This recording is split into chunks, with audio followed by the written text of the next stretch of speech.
जय हिंद बच्चों, कैसे हो? उम्मीद है अच्छे होंगे। स्वागत है आपका मामा क्लास 10th पे, जहां पे आपको हिंदी माध्यम के वीडियो लेक्चर मिलते हैं। बच्चे आज हम कक्षा 10 की गणित प्रश्नावली 1.2 को शुरू करने वाले हैं। बच्चे इस वीडियो में प्रश्नावली 1.2 का पहला प्रश्न कराऊंगा, पर उसके पहले बच्चे आपकी बुक में दिया गया है अपरिमेय संख्या का पुनर्भ्रमण। ठीक है, पुनर्भ्रमण क्या है आपने 9th में पढ़ा था, परिमेय संख्या अपरिमेय संख्या, उसके बारे में पहले हम समझेंगे बच्चे, फिर हम प्रश्न पे चलेंगे। हम डायरेक्ट आपको प्रश्न भी करा सकते हैं, पर बच्चे क्या होगा उसमें समझने में फिर आपको दिक्कत होगी। ठीक है, क्योंकि आपको पता होना चाहिए परिमेय संख्या अपरिमेय संख्या क्या है, तभी तो आप किसी संख्या को अपरिमेय संख्या सिद्ध करोगे ना। तो किसी चीज को उस चीज को सिद्ध कर रहे हो उसके बारे में पता तो होनी चाहिए।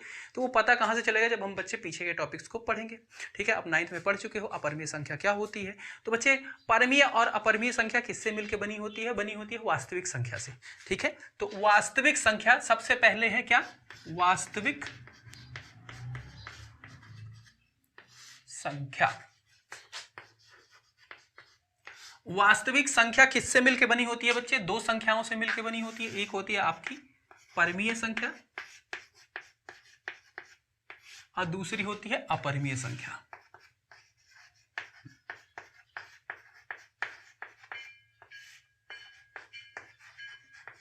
ठीक है बच्चे, वास्तविक संख्या किससे मिलकर बनी होती है?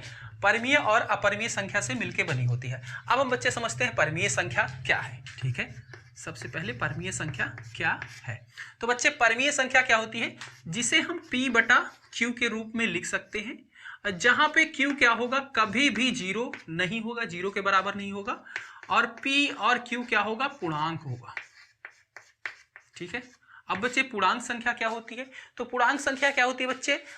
ऋणात्मक की सारी संख्याएं और धनात्मक की भी सारी संख्याएं और साथ में जीरो, ये संख्याएं क्या होती हैं? पूर्णांक संख्या होती हैं। इसके अंदर बच्चे भिन्न वाली संख्या नहीं शामिल होती है, कोई दशमलव वाली संख्या नहीं शामिल होती। किसके अंदर? पूर्णांक के अंदर। ठीक है, तो -3 -4 -5 ये भी पूर्णांक है, +1 +2 0, ये सारी संख्याएं क्या है? पूर्णांक है। पर कोई बोल दे 3.3 पूर्णांक है? नहीं बच्चे, पूर्णांक नहीं है। दशमलव वाली कोई संख्या नहीं होगी। भिन्न वाली जैसे 2.5 बोल 2/5 बोल दिया, वो भी क्या है? पूर्णांक संख्या नहीं है। ये आप पहले पढ़ चुके हो 9th में। ठीक है, तो इसकी ये परिभाषा थी जिसे हम P/Q के रूप में लिख सकते हैं, जहां पे Q जीरो नहीं होगा, P और Q क्या होंगे? पूर्णांक होंगे। तो क्या बच्चे 12/24 ये पूर्णांक है? हाँ बच्चे, ये पूर्णांक है। 12 भी क्या है? पूर्णांक संख्या है, और 24 भी पूर्णांक संख्या है। ठीक है, तो ये पूर्णांक संख्या है। अच्छा बच्चे, एक शब्द इसमें यूज होगा सह अभाज्य। प्रश्नावली 1.2 के अंदर यूज होगा सह अभाज्य। इसको बोलते हैं को प्राइम नंबर, सह अभाज्य संख्या। ठीक है, तो सह अभाज्य संख्या वही संख्या होती है बच्चे, किन्हीं कोई दो संख्या क्या होंगी? सह अभाज्य होंगी। कौन सी? जिनका गुणनखंड, ठीक है, जिनका गुणनखंड एक के अलावा कोई भी उभयनिष्ठ ना हो।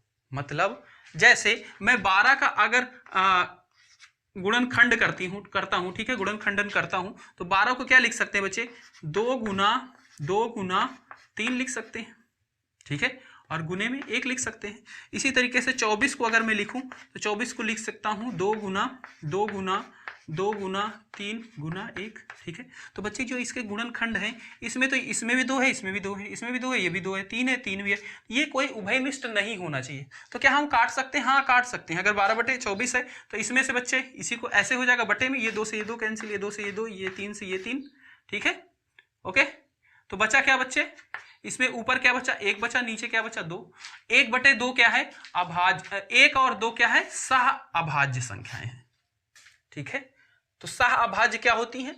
ऐसी दो संख्याएं जिनका गुणनखंड 1 के अलावा कोई भी उभयनिष्ठ संख्या ना हो।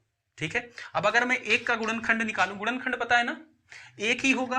कि मतलब कौन सी संख्या जो इसको काट दे, इसको पूरा पूरा भाग ले जाए? 1 ही ले जा सकती है। 2 को कौन सी संख्या है जो पूरा पूरा भाग ले जा सकती है? 1 और 2। ठीक है, दोनों में कॉमन कौन है बच्चे? जो दोनों में है, मतलब 1। ठीक है, तो एक ऐसी संख्या है जो दोनों को विभाजित कर देगी, मतलब भाग पूरा चला जाएगा। इसी को कह सकते हो HCF, मतलब दो ऐसी संख्याएं जिनका HCF क्या हो? 1 हो। HCF क्या होता है? हाईएस्ट कॉमन फैक्टर, सबसे बड़ी उभयनिष्ठ गुणांक। ठीक है, सबसे बड़ी उभयनिष्ठ गुणांक जो होती है वही HCF होती है। तो अब इन दोनों के संख्याओं के बीच में ये 1 से भाग चली जाएगी, और 2 क्या है? 1 से भाग जाएगी, 2 से जाएगी। तो दोनों में कॉमन कौन है? 1 ही है, और सबसे बड़ी भी यही होगी। ठीक है, एक ही है तो वही होगी। तो इसका ये भी कह सकते हो इनडायरेक्टली कि जिसका HCF क्या हो, एक हो, वे दो संख्याएं क्या कहलाती हैं, सहअभाज्य संख्या कहलाती है। ठीक है। अच्छा बच्चे, इनका हमने दशमलव प्रसार भी पढ़ा था, परमीय संख्या का दशमलव प्रसार।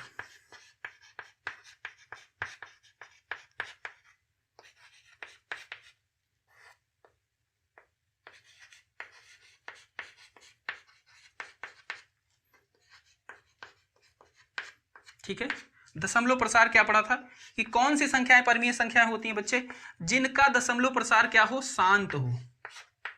ठीक है, या फिर उनका दशमलव प्रसार क्या हो, अशांत और आवर्ती। ठीक है, वे संख्याएं क्या होती हैं, परमीय संख्या ही होती हैं। कहने का मतलब शांत क्या है, मतलब बच्चे जैसे 2/5 है।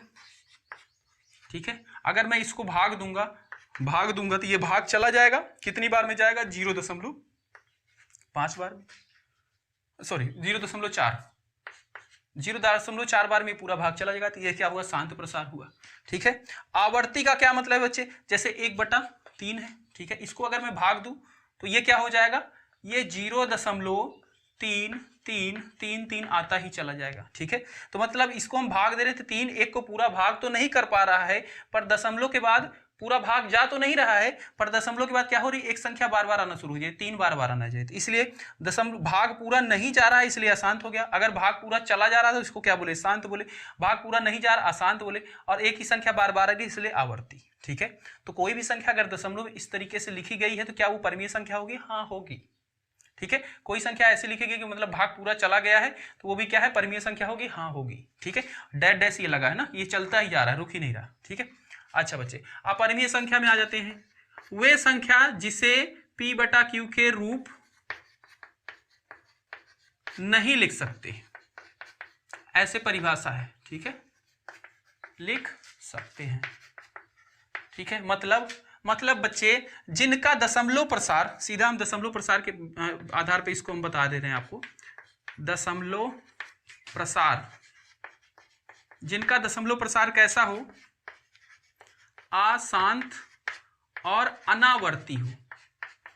अनावर्ती का क्या मतलब है बच्चे, जैसे 22/7 है। ठीक है, 22 को बच्चों आप 7 इसको भाग दो, कभी 22 को 7 से भाग दो तो यह आएगा 3.134561278 ऐसे अलग अलग संख्या आती जाएगी बच्चे।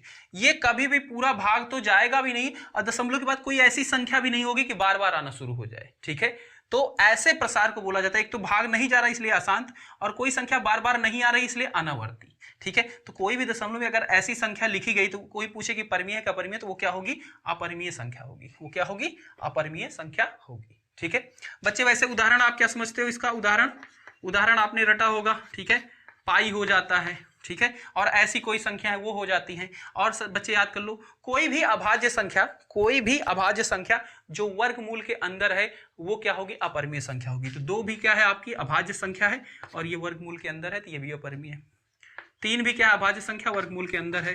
5 है, ये भी वर्गमूल के अंदर है। 7 है, ये सारी क्या होती हैं, अपरिमेय संख्या होती है। ठीक है, ये क्या है, अभाज्य संख्या थी और वर्गमूल के अंदर थी, तो याद रख लो वो क्या होंगी, अपरिमेय संख्या ही होंगी। क्लियर बात। तो बच्चे अभी हमने क्या क्या समझा, वास्तविक संख्याएं किससे मिलकर बनी होती है, परमीय और अपरिमेय से। परमीय क्या होती है, जिसे P/Q के रूप में लिखा जाता है, और P और Q क्या होते हैं, पूर्णांक। जैसे आपका ये क्या है, परमीय है।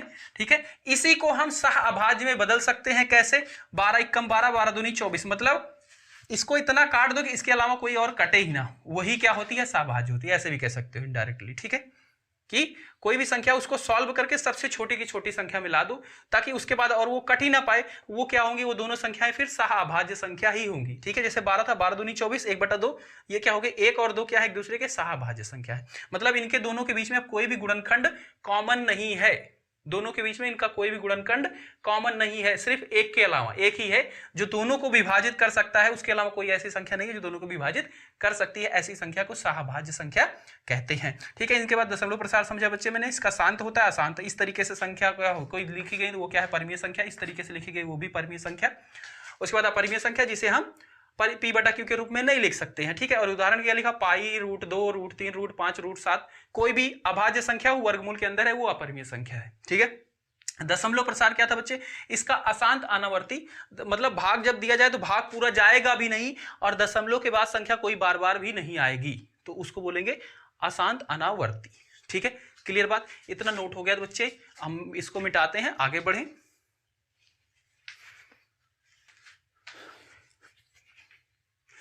इसके बाद बच्चे एक प्रमेय दी गई है आपकी बुक में, प्रमेय है आपकी 1.2, ठीक है। इसको थोड़ा सा समझ लो, इसका यूज हो रहा है सिद्ध करने के लिए, ठीक है।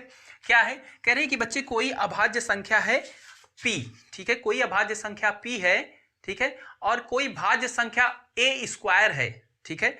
अगर p a² को विभाजित करती है, p a² को विभाजित करती है तो p a को भी विभाजित करेगी।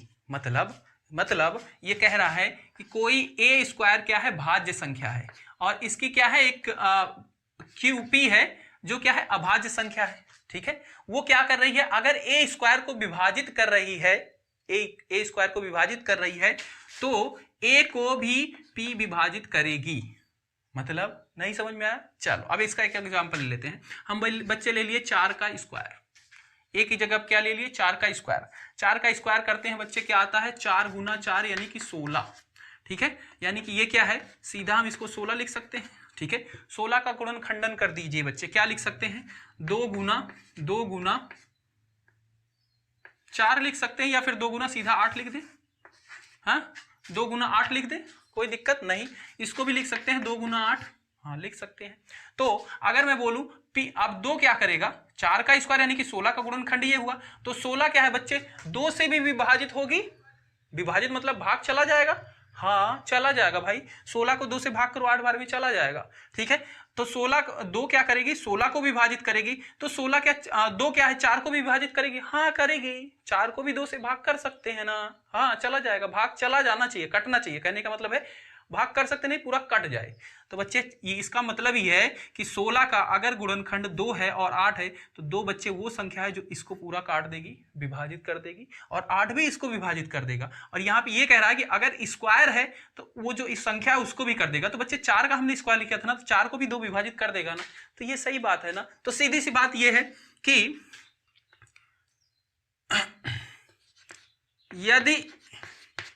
यदि ये वाला याद रखना, यदि